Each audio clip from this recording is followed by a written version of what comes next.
بسم الله الرحمن الرحيم ما سيد magacayga waxa la dhaahdaa Cawo waxay soo tabinaysaa dareenka xusuus ka dhalatay kulan waqti hore waa ma jacayl xusuus caadi ah daruuruhu way curteen carradu rays bay lahayd dhulkuna caraf buu lahaa hawadu cadar bay ahayd tabtii cuudkay ahayd dhirtuna curub bay lahayd cagaar iyo dooq qurxoon caleentoo dharab sidiyo man iyo ubax baa camiray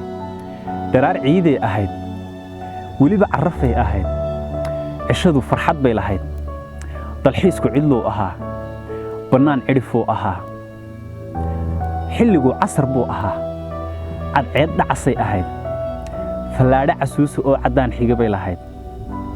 jawigu midna caawiyo casuumad watuu ahaa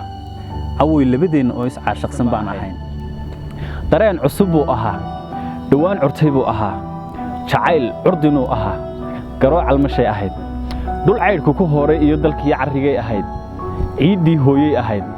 calaamadda dookha iyo halkan u bixii casa awoy kugu siiyey iyo shariif cali bay ahayd daraartu hadday cawoy calaamadaha lahayd ileen cibru way hadhee habeenku cadduu ahaa cirkuna fudud buu lahaa cawiiskeenii bilnaa sharaabkan wada cabniyo cashadu dhadhan bay lahayd cajiib labisaad xidhnayd xijaab casriyaad xidhnayd dharkii ciiddaad xidhnayd cunaabina waad xidhnayd cawoy qofsan baad ahayd indhaha cadcad baad lahayd dibnahan colaygaad lahayd cabbaadhiina waad lahayd cawoy qofsan baad ahayd xishood cuskataad ahayd adigu curad baad ahayd la soo carbiyaad ahayd wanaag iyo camal habboon ku caana dhantaad ahayd qofkay cindigayga iyo calooshayduba rabeen cawoy adiguu ahaa hablaha nool middaan keli caashaqeen cumaamadda saarayaan ka soo calmadaad ahayd go'aankayguna cawoy sidii caadadu ahayd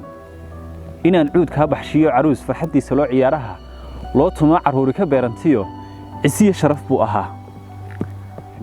hadalkan qoriyo xusuusahan caadigii dib bay ii celinayaan